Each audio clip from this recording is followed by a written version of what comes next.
জীবনে কখনো তুমি মিথ্যা বলনি, তাই তো তোমায় পেতে কাঁদে ধরণী।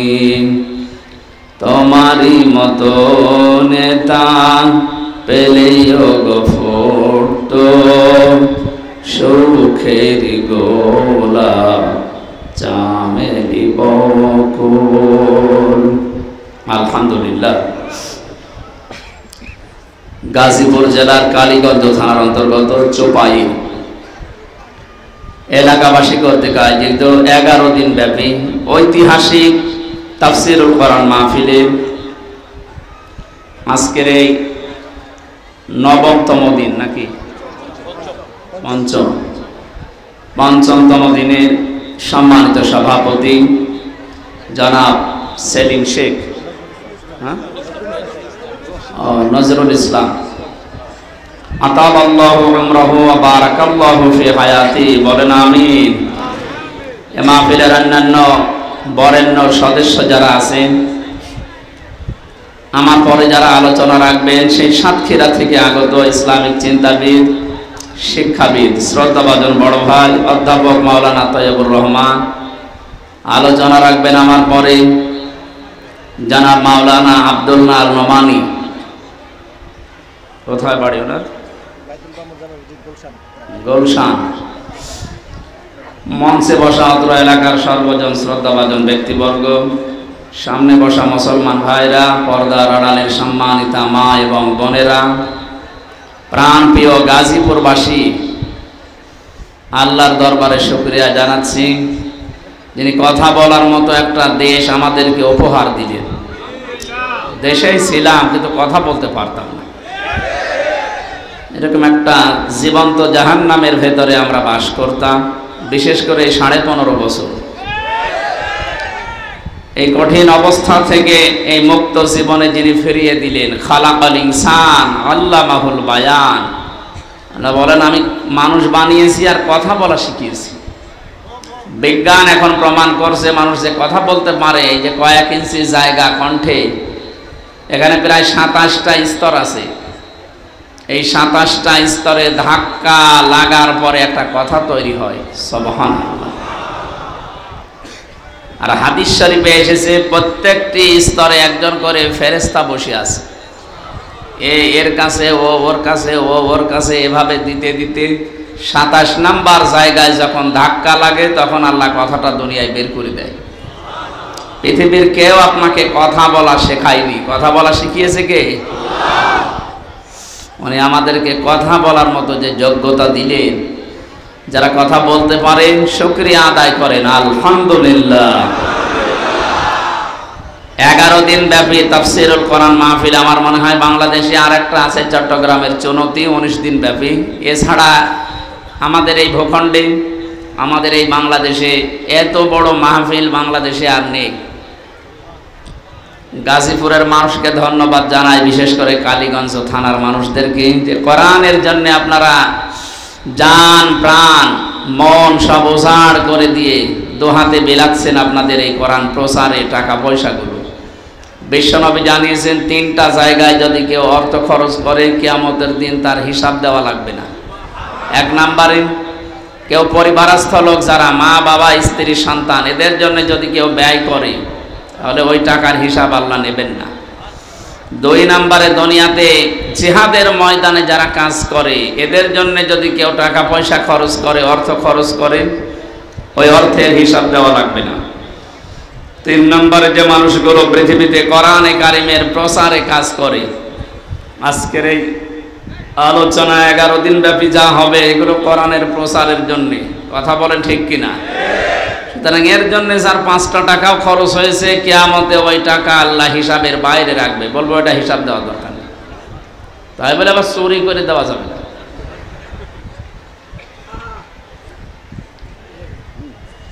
সে এক লোক যাচ্ছিল গরু নিয়ে গভীর রজনীতে, ইমাম সাহেব তাহাজ্জুদের নামাজ পড়তে উঠে দেখে লোকটা গরু নিয়ে আসে। যাই বেটাই, কোথায় যাস? গরু নিয়ে আসলাম চুরি করি। গরু চুরি করে নিয়ে আসতেছে, আবার আমার সাথে বলো কালকে তারা এরান করবে। হুজুর এই চুরির জন্য আপনি দায়ী। আমি দায়ী মানে? গত সপ্তাহে জমার দিন যেভাবে আলোচনা করলেন যে কোরবানি দিলে পশমে পশমে সওয়াব হয়, আমি তো গরিব মানুষ, টাকা পাবো কোথায়?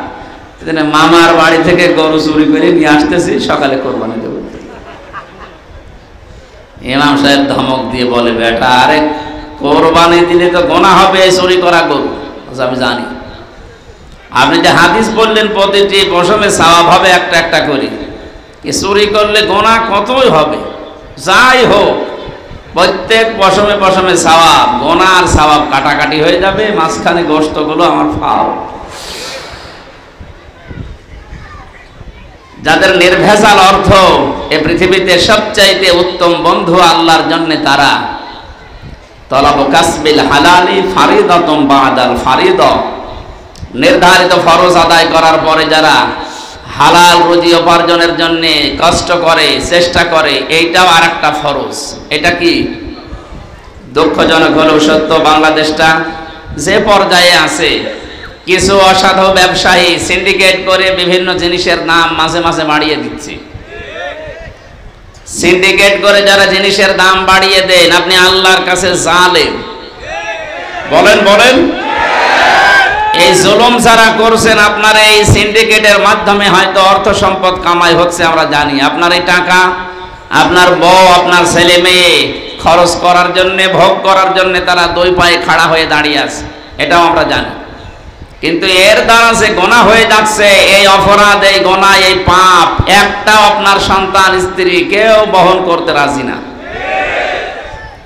এই জন্য পাগলামি যারা করছেন, বিবেকটা কাজে লাগাবেন। এই জন্য আমার আজকের আলোচনার বিষয় হচ্ছে বিবেক।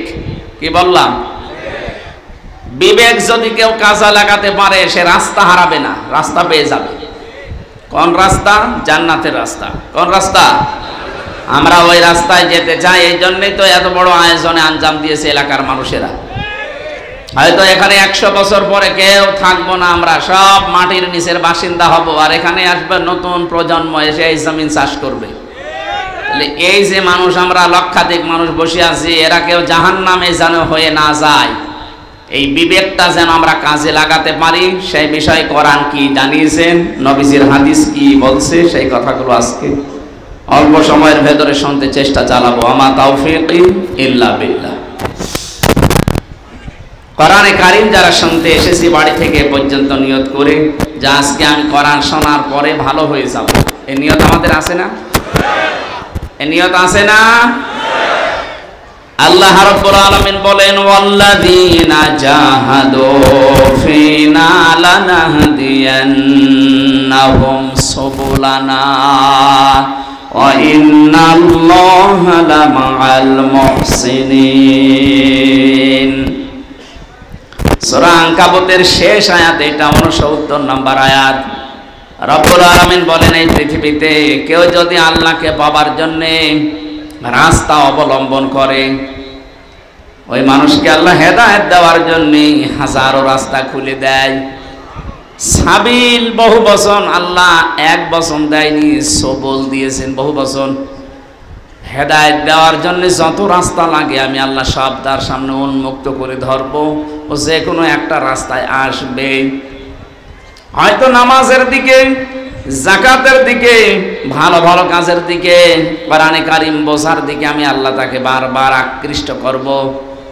মাইয়ুরিদিল্লাহু খায়রান ইউফাক্কিহু ফিদ্দীন, যাকে আল্লাহ কল্যাণ দিতে চান তাকে কোরআনের জ্ঞান দান করেন। আজকে এই ময়দানে হাজারো ব্যস্ততা আমাদের আছে, সব বাদ দিয়ে যিনি নিয়ে আসলেন কোরআনের একটা আয়াত বোঝার জন্যে, নবীর এই হাদিস অনুযায়ী আমরা বিশ্বাস করতে পারি অবশ্যই আল্লাহ আমাদেরকে ভালোবেসেছেন। কথা বলেন না কেন? হাজারো মানুষ আমাদের মতো ছিল, সবাইকে আল্লাহ আসতে দেয়নি। অন্তত যারা এসেছি এই নিয়ত নিয়ে, এই নিয়ত আমাদের আছে কিনা আমি জানি না, যে আমরা আজকে ভালো হয়ে যাব। আছে না? না লোক দেখানোর জন্য এসেছেন? আল্লাহ পাক তাদের জন্য একটা উত্তম ফায়সালা দিচ্ছেন, ইল্লা মান তাবা ওয়া আমানা ওয়া আমিলা আমালান সালিহান ফাউলাইকা ইউবাদদিলুল্লাহু সাইয়্যাতিহিম হাসানাত। এই খুব ভালো করে খেয়াল করে, আমি গতানুগতিক কথা বলতে চাই না।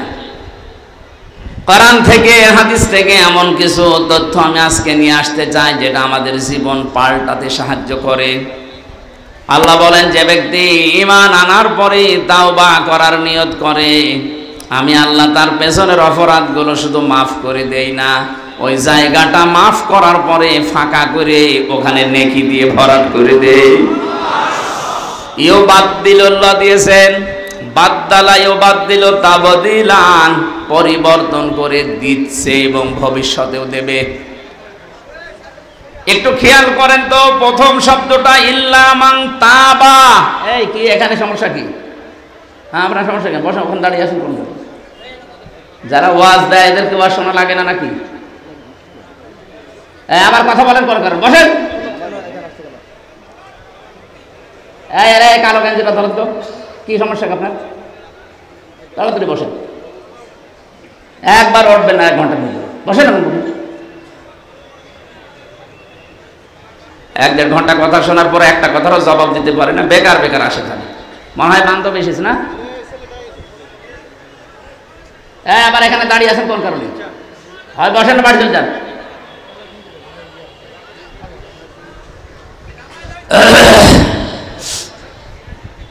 আমার ভাইরা, শব্দের দিকে খেয়াল করলে আমরা প্রথমে পেয়েছি ইল্লা মান তাবা, যে ব্যক্তি তাওবা করবে। তাওবা কি?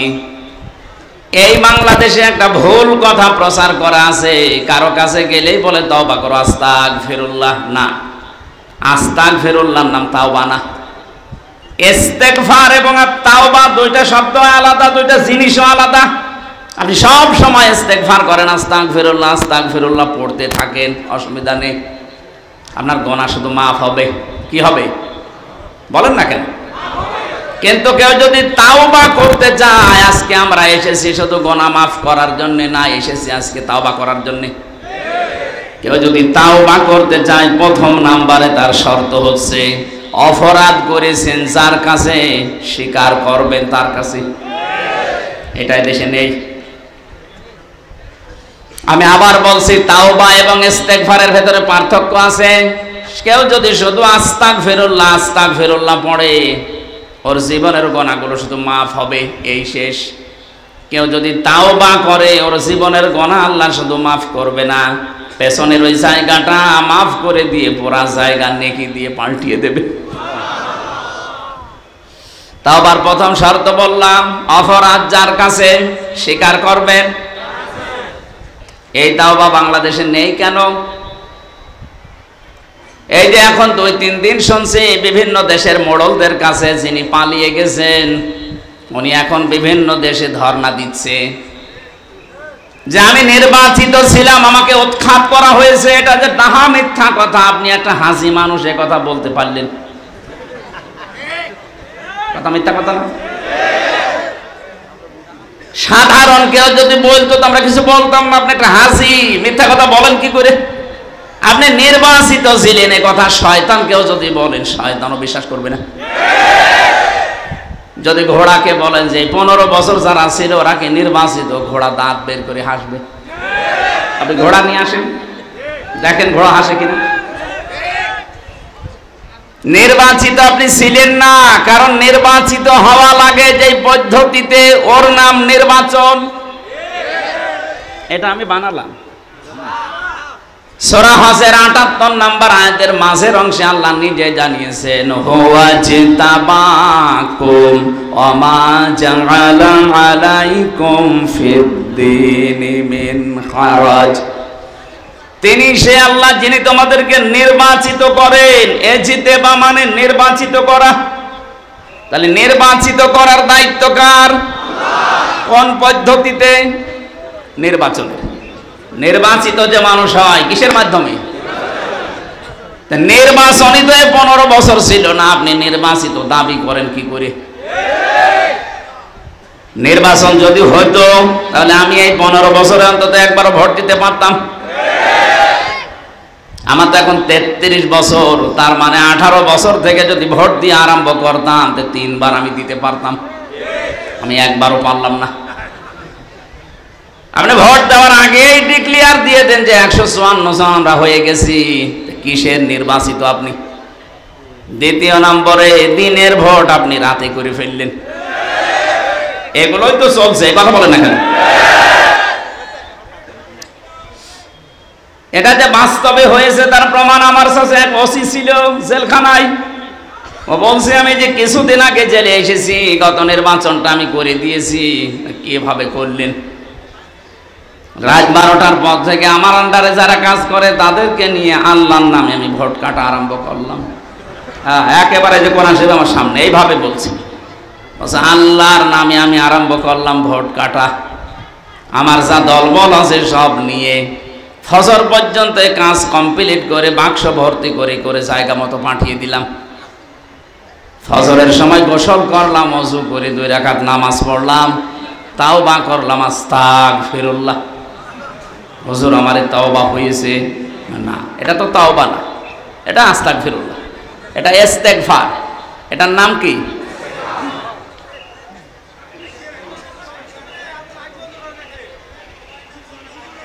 এই লাইট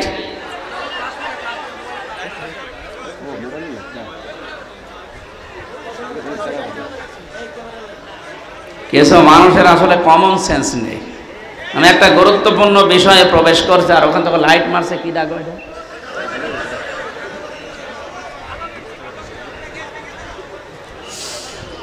গাজীপুরবাসী খুব খেয়াল করে শুনবেন, একটু যদি অন্য মনস্ক হয়ে যান আপনি কথা মিলাতে পারবেন না, শেষে আবার বলবেন কি বলে গেল, তো মেলে না। না, সব মিলবে। এই যে ওনার যে তাওবাটা আমার কাছে স্বীকার করলেন জেলখানার ওই কন্ডেম সেলের ভেতরে, এটা ডাহা মিথ্যা কথা। ওনার তাওবা হয়নি, ওনার হয়েছে হয়তো ইস্তেগফার। উনি যে অপরাধের জন্য মাফ চাচ্ছে, আল্লাহ ইচ্ছা করলে মাফ করে দেবে, ইচ্ছা করলে শাস্তিও দিতে পারে। কথা বলে না কেন? ইউআযযিবু মান ইয়াশা ওয়া ইয়াগফিরু লিমান ইয়াশা, আল্লাহু আলা কুল্লি শাইইন কাদির। আল্লাহ বলেন আমি যাকে ইচ্ছা শাস্তি দিতে পারি, যাকে ইচ্ছা মাফ করেও দিতে পারি। সব কিছুর উপরে ক্ষমতা চলে কার? আল্লাহ। আরো জোরে। এখানে একটা শিরিক আছে, এটা আমি দূর করতে চাই। এ বাংলাদেশে এটা বেশি। অনেক নাম করা মুসলমান নামাজ আদায় করে, রোজা পড়ে, রোজা আদায় করে, হজ করে আসে, কিন্তু বলে ক্ষমতার উৎস জনগণ। এটা শিরিক। এই যে আল্লাহু আলা কুল্লি শাইইন কাদির, আল্লাহ বলেন সব কিছুর উপরে ক্ষমতা কার? আল্লাহ। এই জনগণের উপরও ক্ষমতা কার? আল্লাহ। আপনি যে জনগণকে ক্ষমতার উৎস বানিয়ে দিলেন। আল্লাহ যেটা পারে ওইটা অন্য কেউ পারে, এই বিশ্বাস করার নাম শিরিক। আর শিরিক যে করে সে মুশরিক। বলেন বলেন। এদেশে বহু মানুষ আমরা নামাজ পড়ে, রোজা রেখে, হজ করে এসে দান সাদকা করেও মুশরিক হয়ে কবরে যাচ্ছি। কারা যে এই পদ্ধতি চালু করেছে আমি জানি না। যারাই করুক, যেহেতু কোরআনের সাথে মিল নেই, ওইটা আমরা মানি না। বাংলাদেশ জামাত ইসলামী এইটাই মানত না, এই জন্য ওদেরকে নিষিদ্ধ করে দিয়েছিল। ওরা বলেছিল না, ক্ষমতার উৎস জনগণ না, ক্ষমতার উৎসকে আমাদের ভেতরে যাদের এই বিশ্বাস আছে যে ক্ষমতার উৎস জনগণ, আপনি নামাজ পড়লেও মাঠে মারা যাচ্ছে, রোজা রেখে হজ করে সব আপনার বিফল। এটা আমি বানালাম নাকি? সূরা ফুরকানের ভেতরে আছে 19 নাম্বার পারা, 1 নাম্বার পৃষ্ঠা, 3 নাম্বার লাইনে 23 নাম্বার আয়াতে, ওয়াকাদিমনা ইলা মা আমিলু মিন আমালিন ফাজআলনাহু হাবাম মানসুরা। শিরিক মিশ্রিত কোন কাজ নিয়ে যদি কিয়ামতে আমি দেখি ওর আমলনামা একটা শিরিকের গন্ধ আছে, ওটা দেখা তো দূরের কথা, ধুলি কণার মতো মুখের উপরে নিক্ষেপ করব। এই আয়াত পড়ার পরে আমার আফসোস হয়, বাংলাদেশে বহু হাজি গাজী আছে, আমরা নামাজি আছি, তাদের মুখে আল্লাহ নিক্ষেপ করবে। এই জন্য এখন যেহেতু সময় আছে, আজকেই পাল্টান, এক্ষুনি পাল্টান। যাদের এরকম বিশ্বাস আছে ক্ষমতার উৎস জনগণ, দিতে পারে এরা আমাদেরকে ক্ষমতায়, এটা শিরিক। এক্ষণি পাল্টিয়ে যারা এই বিশ্বাস করে ক্ষমতার উৎস আল্লাহ, তাদের মতো হয়ে যান। এই কথা বলে না কেন? এক বাক্যে জবাব দেবেন, ক্ষমতার উৎসকে। ওনাকে আমি ওই দিন বলেছিলাম, ওসি সাহেব কি অপরাধে এসেছেন আমি জানি, উনি নুসরাত হত্যা মামলার আসামি ফেনীতে। বললাম আপনি যদি সত্যি তাওবা করতে চান, প্রথম নাম্বারে হচ্ছে স্বীকার করা লাগবে। অপরাধ যার কাছে স্বীকার হবে তার কাছে। আপনি তো আল্লাহর কাছে অপরাধ করেন যে আস্তাগফিরুল্লাহ পড়বেন না, আপনি করেছেন হামজার কাছে। একটা এমপি বানাতে 3.5 লাখ 4 লাখ হামজা লাগে, কথা বলে না কেন? এদের রায় নিয়ে, ভোট নিয়ে, সমর্থন নিয়ে হওয়া লাগে, আপনি সেইটাই রাতের বেলা করে ফেললেন। সবচাইতে ভয়ঙ্কর আপনার জীবনে ক্ষতি হবে এই 3.5 লাখ 4 লাখ হামজা। এর অনেকেই কিন্তু এই কয় বছরে মরে গেছে, আপনি তাদের কাছে যাবেন কি করে? কপালে হাত দিয়ে বলছে আল্লাহ আমি একই করেছি। এটা কি শুধু উনি একাই নাকি বহু মানুষের সাথে জড়িত আছে? এই যে যারা পালিয়ে গেছে, এমনি পালায়নি, ওদের বিবেকে মেনে নিচ্ছে না যে আমি মুখ দেখাবো কি করে জাতির কাছে। 15.5 বছরে আমার বিবেক পর্যন্ত মেনে নেয়নি, তারপর জোর করে পরিচয় দিতাম আমি এমপি। আপনার লজ্জা করতো না? নিজে নিজে ভোট করেন, নিজে নিজে এমপি হয়ে যান, আবার বলছেন আমি নির্বাচিত। এত বড় মিথ্যা কথা সারা দুনিয়াকে জানাচ্ছেন। সারা পৃথিবীর মানুষকে অন্ধ নাকি? তারা দেখেনি এই দৃশ্যগুলো? তারাও জানে এ দেশের প্রতি তাদের একটা খারাপ ধারণা আসবে যে দেশে যারা আছে এরা মনে হয় এরকম মিথ্যা কথাই বলে। আমি বাইরের বহু দেশ ঘুরেছি, কয়েকদিন আগে আমি সিঙ্গাপুর, মালয়েশিয়া সহ কয়েকটা দেশ ঘুরলাম। ওই সমস্ত দেশে ওরা আল্লাহ বিশ্বাস করে না, দেখেছি সিঙ্গাপুরে, কিন্তু মিথ্যা কথা বলে না। আপনি দেখবেন ওরা মিথ্যা কথা বলে না। আরে যাহা মিথ্যা কথা সারা দুনিয়া সেখানে জানে দেশে 15 বছর কোনো নির্বাচন হয়নি। আর আপনি এখন যদি বিশ্বের মডেলদেরকে মিথ্যা কথা শোনান, সারা দুনিয়ায় প্রমাণ হয়ে যাবে যে বাংলাদেশে যারা আছে ওসব মিথ্যাবাদী। আপনি আমাদেরকে মিথ্যাবাদী প্রমাণ করতে চাচ্ছেন, এই কথা বলছেন না কেন? রমজানে গিয়েছিলাম ওমরায়, মদিনা থেকে আবু জেহেলের কবর পর্যন্ত যাবার জন্য একটা গাড়ি ভাড়া করলাম। মদিনার স্থানীয় ড্রাইভার, ভাড়া মিটিয়ে বললাম ভাই কত দেরি হবে আসতে। এবার আমারে বলছে ইয়া হাজি ওর হজ্জা তাই না বিলাদুকা। ও হাজি দেশ কোথায়? আমি চেতুমিন বাংলাদেশ, বাংলাদেশ থেকে এসেছি। আমারে বলছে হারামি। হারাম মানে? আপনাকে বলি নাই, আপনার দেশে যে মহিলা আছে ওই মহিলা হারামি। তো ঠিক আছে, আপনি গালি দেন, আপনি গালি দেন, আমারে আরো দরকার হয় ধার করেন, আমিও শুরু করছি।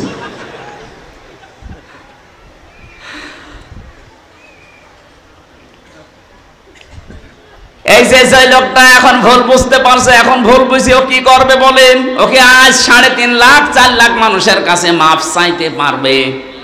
আর যদি 3.5 লাখ 4 লাখ মানুষের কাছে মাফও চায়, যারা মারা গেল ওদের কাছে চাবে কি করে?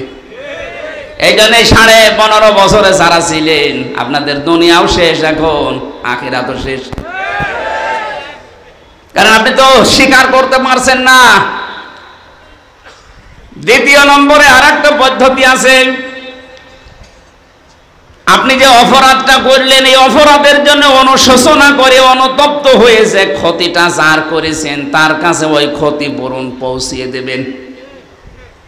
কথা বোঝেননি? আপনি আমার এই যে আমি 3 বছর জেলে ছিলাম, কয়েকদিন আগে আমার মামলা খারিজ হয়ে গেছে। আদালত আমার মামলা দেখার পরে এভাবে বলছে কি দিয়ে বিচার করব, কোনো মাল পাচ্ছি না, যা সব খারিজ করে দিলাম।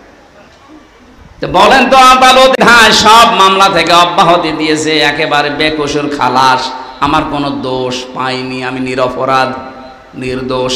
কথা বলেন না কেন? এরপরও যারা 3.5 বছর আমাকে আটক করে রাখলেন ফাঁসির এই কন্ডেম সেলের ভেতরে, আমার বাবার কাছ থেকে আমার পরিবার থেকে প্রায় 30 থেকে 32 লক্ষ টাকা আপনারা খেয়েছেন। এখন আপনি বসে বসে বলবেন আস্তাগফিরুল্লাহ, আল্লাহ মাফ করে দেবে।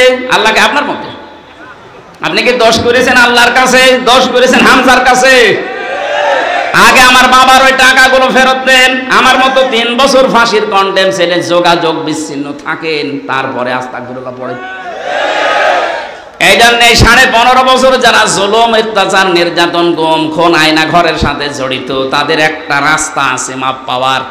যার কাছে এই 15 বছরে যা যা করেছেন তার ওই ক্ষতিপূরণ দেবেন। আপনার কারণে অনেকের ব্যবসা বন্ধ হয়ে গেছে, কথা বলেন না কেন? আর ব্যবসা আগে খুলে দেন। কাউকে চাঁদাবাজি করেছিলেন, ওই চাঁদার টাকা ফেরত দেন।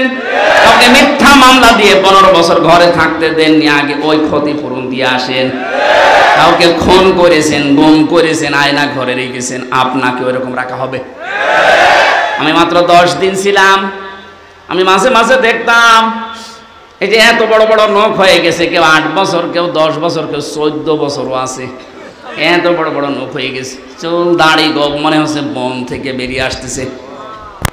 মাটির নিচে যখন আমার নিয়েছে, তো মাঝে মাঝে আমি দেখেছি এই নখ দিয়ে অনেকে দেওয়ালের সাথে এভাবে এই যে খুশিয়ে খুশিয়ে মোবাইল নাম্বার ছোট্ট ছোট্ট করে লিখেছে। ভাই, বাইরে যদি যেতে পারেন তো একটু জানাবেন যে আমি বেশি আছি।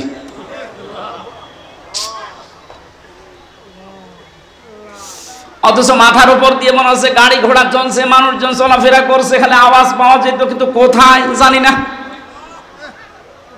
আমরা 11 ঘন্টা টাঙিয়ে রেখেছিল, মাথায় দড়ি দিয়ে, কালো কাপড় চোখ বেঁধে, পেছনে হাত বেঁধে দিয়েছে হ্যান্ডকাপ দিয়ে, ডান্ডা বেরি পরিয়ে।